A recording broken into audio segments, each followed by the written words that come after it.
Residents of Kwonah, Ruwan, Zafi in Lamade local government area of Adamawa state are asking state authorities to develop the hot water spring in their communities such that it becomes a tourist attraction. For them, it's one that can not only attract visitors but can also encourage research. Our Quizu report tonight takes a look at the features of the natural resource and the plea for more attention.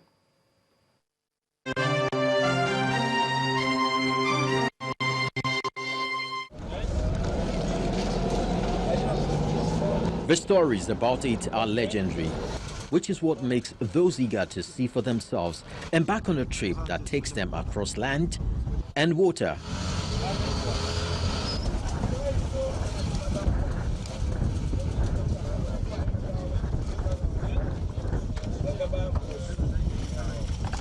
Which, as dangerous as it looks, does not deter the travelers.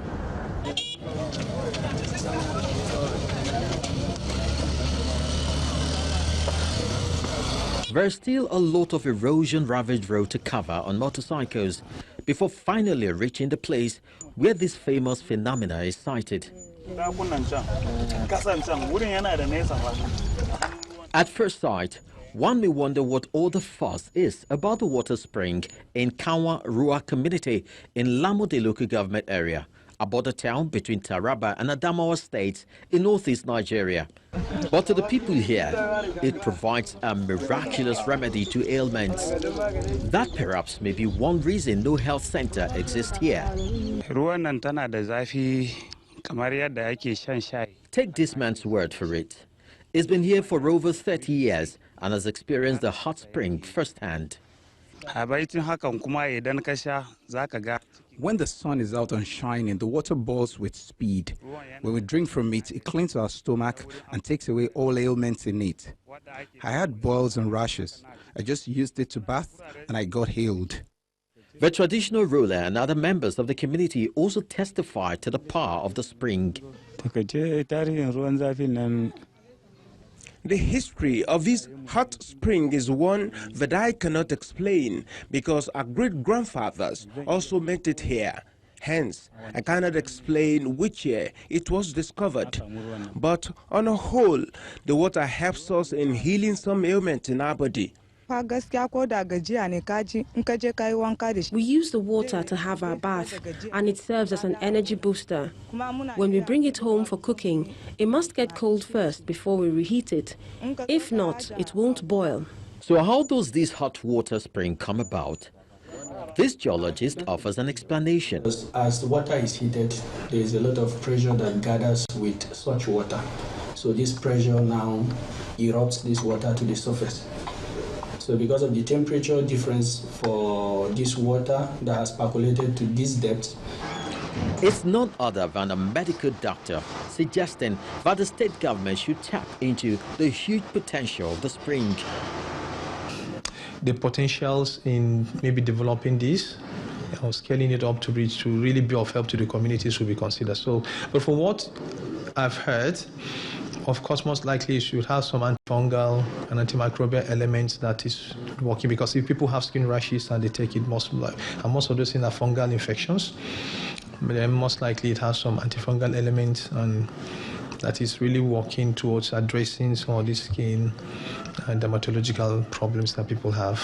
A step the government of Adamawa State says is in the works. The state government has a lot of plans to tap into this great potential.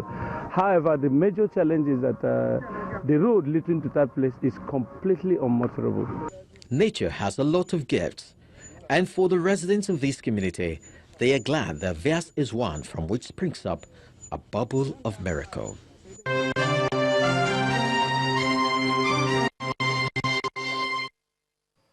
The management and students of the School for the Blind in Limawa in Jigawa State are seeking the state government's intervention in encouraging enrollment in the institution. The principal of the school, Mr. Kabiru Ali, says it's meant to be a boarding school but lacks a feeding facility, which discourages parents living far away to enroll their wards. Channels Television visited the school to see things for themselves. This is Limawa community, 2 kilometers away from Dutse, the Jigawa state capital. The people here are predominantly farmers. At the outskirts of the community is the only school for the blind in the state. Large premises with enough classrooms, but only one is being used for studies. According to statistics from the State Ministry of Education, visual impairment in Jigawa State stands at 1 out of 1,000 children in a state with a population of over 5 million. Only 10 pupils are enrolled in this school, although records show that 50 students are registered. Mr. Hussaini Mohammed is the only blind teacher in the school. 14-year-old Mariam Adamu is in JSS 2. She aspires to become a teacher. Before I joined the school, I could not read or write, but now, if you tell me anything, I can use my materials to write and read. I want to help other blind people if I grow up. That's why I want to become a teacher, helping the blind to read and write. One of the challenges here is the distance of the school from the residential area. Miriam's father, Malam Adamu, believes if the school is converted to a boarding school, it will attract more pupils. My hope is to see this school begin boarding, because sometimes it's difficult to get money to fuel my motorbike to transport my children to school. According to the principal of the school, the state government has provided boarding facilities, bunk beds and mattresses for the students, but it's yet to construct a kitchen. The parents of the children, they are complaining that to take us very economical constraint to bring their children day to day. It's very easy. It's not easy due to the fact that the transport is very high now. Therefore, they are complaining that if it says that the school is boarding, they will pack these children to this school. Begging has been identified as a major challenge for enrollment in the school. Government deliberately constructed the school, provided accommodation, bed and beddings for both the students and teachers, classrooms and social materials. It seems the federal government school feeding program to encourage enrollment does not appear to have been extended to the Dutse School for the Blind. The institution can only hope that visually impaired people will receive equal treatment with the others. The Anambra State Governor, Mr. Willie Obiano, is asking residents to take advantage of the health insurance by his administration. According to the governor, all residents need is 1,000 naira, and they can take advantage of the scheme, notwithstanding the nature of the illness. He was speaking during an inspection tour of the facilities of the Amici Diocesan Hospital.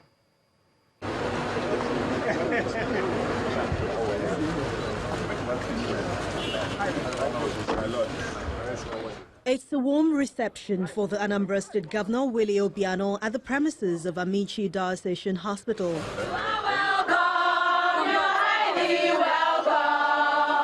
This is a second visit to the community since becoming governor. This time, the visit is to inspect the progress of work at the state-owned institution.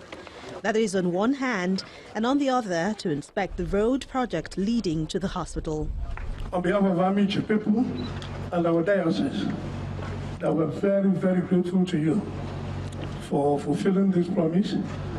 And as always, I assure you of our loyalty and cooperation with your government at all times. Governor Obiano seizes the opportunity to talk about government's health insurance program. I'm sure that the hospital here must be one of them on the scheme. If it's not, we'll enroll it. So that people living around here who have paid their 12,000 can come here and you treat him for any type of illness. Even if it's 1,000 and the man paid 10,000, we pay the 100,000 and the man paid 1,000. We pay the 100,000. That's why it's an insurance scheme. So everybody is happy, and you know, it's a unique way to deliver health. He's sure this will address payment of medical bills by residents. This time I visit hospitals, I see people hanging around and they come to cheer me. I thought they were cheering me up. I didn't know they want to let me know that they are being detained, that they've been cured and they couldn't pay hospital bill. You know, and that's not that's a very crude way to do things in this modern world. So I felt that the health insurance scheme will assist in the payment of doctors and the hospital. While the inspection continues, the governor promises provision of other amenities around the facility that will further enhance Medicare to residents, not just to this community, but across Anambra State. In Rivers State, Governor Nyesom Wike has warned that his government will no longer tolerate the shutting down of all production facilities in the state by persons or communities.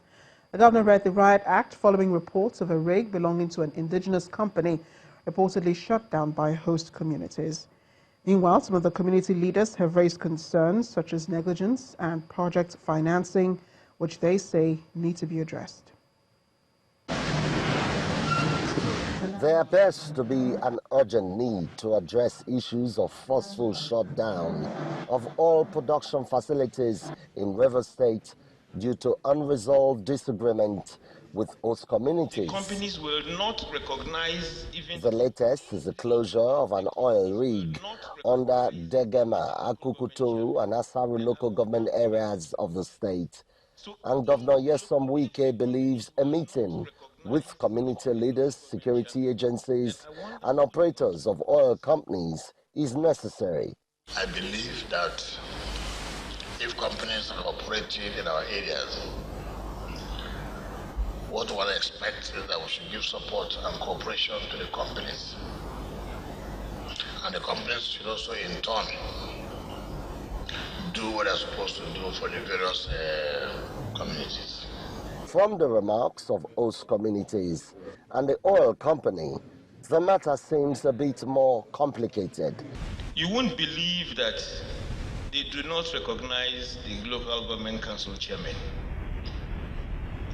They have not sought to meet with your local government council chairman.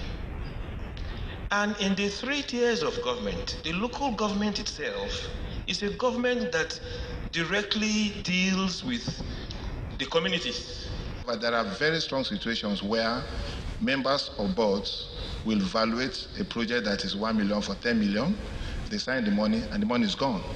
Now what happens to us is that the greater community is watching and they're saying you've not done anything. So if they go and shut down the facility, you don't have anything to hold. It's you versus the people. But the governor believes there should be a change in the narrative. If you did not come to complain, how would I have known? It's because you made a complaint to me. That's why I'm intervening. If not, what would I have done? So I can assure you, now we are moving forward, that such things will not happen again. But you see the complaint, in fact, the power resource has said generally everything that's a major problem.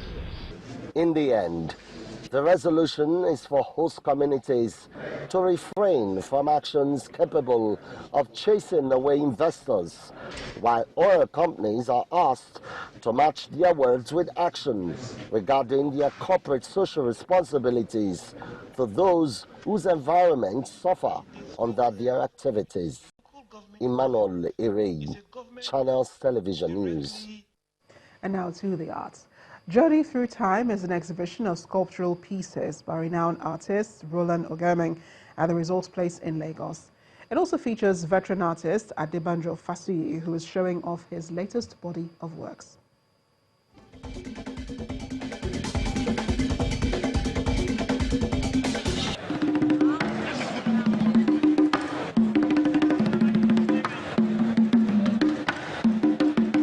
Chiseled Wonders is what veteran artist Roland Ogiame is presenting in this exhibition, which he calls Journey Through Time.